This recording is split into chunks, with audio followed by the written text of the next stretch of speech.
first rule of TED Talks is never ever speak after Dr. Vijender Chauhan. But it's really amazing. He spoke to you about attention. And my new novel, the opening line is, the most valuable thing in the world is not money, it is attention. And I'm delighted to have the attention of all of you. I'm even more thrilled to connect with the most connected generation in human history. When I was your age, there was no internet.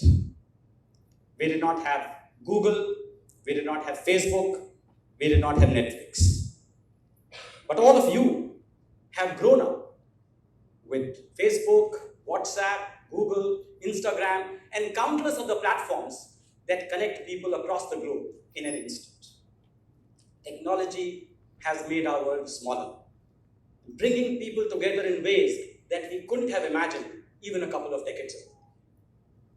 But before eBay, before Facebook, before YouTube, before Google, even before PCs, even before radios, even before TVs, even before radios, even before we had a written language, there was one medium that connected people. And that medium was stories, the original connector. There have been great societies that did not use the wheel, but there have been no societies that did not tell stories. Every culture has relied upon its storytellers to teach people about themselves and about the world. Stories have a magical way of transporting us to different worlds, of creating emotions in us, and sometimes even teaching us valuable lessons. That is why I thought we should together go on a journey into the art of storytelling. Imagine this. You are in Chandni Chowk, walking through a crowded street, surrounded by a sea of faces. Each of those faces is hiding a unique story. It could be a story about love, a story about loss, a story about betrayal, a story about hope, a story about survival. But here's the truth. Most of those stories will never be heard. Why? Because telling a story is an art, and most people believe they don't have that art. And that's where they are wrong. Storytelling is not a privilege reserved for a selected few. It is a gift that lies in all of us. Except in some people, it remains dormant, and others have learned to orient the antenna of their mind to receive and channel creative impulses. Take my own experience. I wrote my first book, Q&A, when I was 42 years old. I never had English literature as my subject. I have not been within 100 kilometers of a creative writing workshop. Like most of you, I used to write in my school and college days, but the last thing I ever published was a short story called The Autobiography of a Donkey in my school magazine way back in 1977. I joined the Indian Foreign Service in 1986, and for 15 years, the thought of writing fiction did not cross my mind. It was only when I was posted in London between 2000 and 2003 that I first thought of writing a novel inspired by the city of London itself, which is such a hub for the world of English language publishing. And believe it or not, I wrote this novel in just 2 months. So did I suddenly become creative? Or was there a creative ability lurking deep inside me, but which I had not tapped till then? I look at creativity as a seed planted inside us. It may lie dormant for years, waiting for the right conditions to grow. In my case, living in London, surrounded by the rich literary culture and vibrant energy of the city, provided the right environment for that seed to sprout. But the seed was always there, waiting to be nurtured. So how do we nurture the seed and allow it to flourish? I'll answer this by giving you my take on the art of storytelling. Vijenderji talked to you about the 3 C's. I'm going to go one step further. I'm going to tell you about the 5 C's. I think the first step to tapping the source of creativity that lies within all of us is curiosity, the first C. Apples had been falling on people's heads for centuries. Why did it take a Newton to discover the law of universal gravitation? Because Newton was curious. As someone said, millions saw the apple fall, but Newton was the one who asked why. The mind is like a muscle. It becomes stronger with exercise. And there is no better exercise than curiosity. Curiosity is actively exploring your environment, asking questions, imagining new possibilities. Every work of fiction, every groundbreaking invention and bold innovation starts with a very simple question. A question of just 2 letters, 2 words. What if? What if there was a school for young wizards, hidden from the non-magical world, where these young apprentices could learn to brew potions and go on magical adventures? What if there was a platform that could unite people all across the world and allow them to share their dreams and desires and their ambitions in real time? What if a slum kid in Mumbai participated in the biggest brain quiz on the earth and won, not because of luck, but because of the life experiences that came through his way? So curiosity is what allows you to ignite that first spark of imagination that propels us to explore uncharted territories. When we are curious, we see things differently. We use our powers of observation more fully. When we embrace curiosity, new ideas can come from anywhere. They can come from a bizarre dream or a beautiful piece of art. They can come from a book, a newspaper, a piece of music, even a piece of rock. Take my own example. The inspiration for my first novel, Q&A, came from a newspaper report I had read in 1999 about a project called Hole in the Wall. Have anyone of you heard about this project? So this was a project started by a group of computer scientists working at the National Institute of Information Technology, the NIIT, in Kalkaji. And right next to their campus was the sprawling Kalkaji slum. So what they did was, they literally carved a hole in the wall and they put a computer with an internet connection and a mouse facing the slum. And then they said, let's observe what happens. And they discovered that within 6 months, children living in that slum had mastered all the mouse operations. They were opening and closing programs. They were going online to download music and videos and films. And when I read about this, it felt incredible. These are slum kids, kids who have never gone to school, who don't know a word of English. And they did this without any teachers. And I thought to myself, I said, if a slum kid can start operating a computer, then a slum kid can also participate in a brain quiz and win. And I juxtaposed these 2 themes of a game show and of a contestant who does not have book knowledge, who has street knowledge. And that's how Slumdog Millionaire was born. So real life can be a source of endless inspiration. I always say that just reading one day's newspaper in India can give me ideas for 4 or 5 different blogs, because there's so much happening in our country. But the best inspiration for a writer is most often other writers. You don't have to know these writers personally. You have to know them through their works. I always say that a singer may be born with a God-given beautiful voice, but a writer is always made. Because the vocabulary required for writing is never innate. It can only be acquired through extensive and deep reading. So before you can be a good writer, you have to be a good reader. The second C is confidence. Now, confidence is equally important because creativity is about taking risks.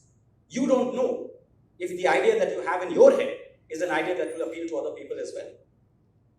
According to a survey by a newspaper, 81% of people believe that they have a book in them. And very often, that book should remain in them. I mean, your grandmother's story may not be of great relevance to people outside your immediate family. But if you feel that no, your grandmother's story has universal ideas which are relevant to society, then you have to take the risk and find out. A culture of risk aversion is not good for creativity. So try and fail, but don't fail to try. In my latest book, The Girl with the Seven Lives, I decided to write in the voice of a female protagonist called Devi. Now, Devi is a dirt poor girl, orphaned at the tender age of 8. I wanted to capture the rawness and resilience of her world. Writing in her voice was a risk for me. As a male author, stepping into the shoes of a female protagonist with such a challenging life required a lot of empathy and understanding. But I took that leap of faith because that is what creativity often demands. The confidence to challenge yourself and trust that your voice will find a way. It is equally important that confidence should not dip into arrogance. Because for every book that makes it to the bestseller charts, there are thousands which never find their readers. And that is why testing becomes very important, especially for first-time writers. So my advice to them is seek honest feedback from someone who has no vested interest in promoting you. Their impartial perspective can help you uncover the true value of what you have created, whether it is destined for the booker or the pen. The third C is commitment. Now, creativity is not just about having ideas, it's about following up on those ideas. This requires dedication and discipline. When I started writing my new novel, I set myself a target of writing 1,000 words every day, no matter what. There were days when the words flowed effortlessly, and there were days when they felt like pulling teeth. But I stuck to my target, I stuck to my commitment. And that is what true creativity requires. It requires the determination to stay true to your focus of what you're doing, even when the initial excitement has faded. This commitment to the process is what separates those who dream from those who do. It is this commitment that leads to growth. While some may be born with certain gifts, true talent is honed and refined only through consistent effort and perseverance. There are no shortcuts to success. I know of only 3 places where success comes before talent. What are these 3 places? One is the dictionary, the second is the lottery, and the third is reality TV. The fourth C is communication. And this is at the heart of the art of storytelling. How do you convey your story? The most important thing is to find your own unique voice. This voice is what sets you apart from others and makes your work definitively yours. How do you find your voice? You find your voice through your personal experiences, your values, and your beliefs. Every creator is shaped by influences, whether it is other writers, artists, thinkers, or personal experiences. Recognize these influences and let them inspire you, but do not mimic them. Use them as a springboard to develop your own style. Finding your voice is a process that involves a lot of experimentation. Try different styles, genres, and methods of expression. The more you explore, the more you will understand what feels natural and resonates with you. Above all, trust your instincts. It took me a long time to find my own voice and develop my own style. I call my books social thrillers, in the sense they are written in a thrilling kind of way, making you want to find out what happens next, but you also get a lot of social commentary. Because the social backdrop against which my characters operate is what sets my novels out to be different from a regular airport thriller. I aim to give my readers a deeper understanding of the world my characters inhabit and the challenges they face. Finally, we come to the 5th C, and that is computer. Now, by computer, I mean a research tool. Research is important to help you create an authentic background, especially when you're writing about subjects of which you do not have personal knowledge. For my first book Q&A, I even had to research Mumbai because I had never lived in Mumbai. And I had certainly not visited the slums of Dharavi, where my protagonist, Ram Muhammad Thomas, was supposed to reside. For my latest novel, I had to research a whole host of subjects, from nursery to neurosurgery to even manicures and pedicures, because at one point, Devi is working as a beautician in a beauty salon, and unfortunately, I have never visited one. So do research, but always remember the bigger picture. Do not get bogged down in too much detail. Also remember that research can only help you create an authentic background. To get under the skin of your characters, you need to rely on your imagination and your insight into human nature. Research provides the facts, but it is your imagination that breathes life into those facts and converts them into compelling narratives. There will be a lot of pain in the process, let me tell you at the very outset. Literature is essentially an attempt to capture the elusive, ineffable, ambiguous, and paradoxical aspects of human existence. There will be self-doubt, and there will occasionally be periods when no ideas come at all, a condition that's called writer's block. That is why many writers say they hate the process but love the product. But it's precisely this struggle that makes the final product so rewarding. These days, there is a new, easier way for writing the story, and it's called ChatGPT. With its vast database and rapid response time, AI can churn out sentences, paragraphs, even entire books in mere minutes. It can mimic styles, genres, and moods, and can produce perfectly structured plots. But here's the catch. AI can write a story, but it cannot infuse it with genuine human emotion and feeling because it does not have the lived experience that is at the heart of every true story. AI can replicate patterns, styles, and structures, but it can never replicate human empathy, that radiant light that emanates from the deepest recesses of our souls, connecting us in ways that transcend algorithms and formulas. It is this profound ability to empathize, to share, and to connect that unites us as humans. And nowhere is this more evident than within the pages of a good story.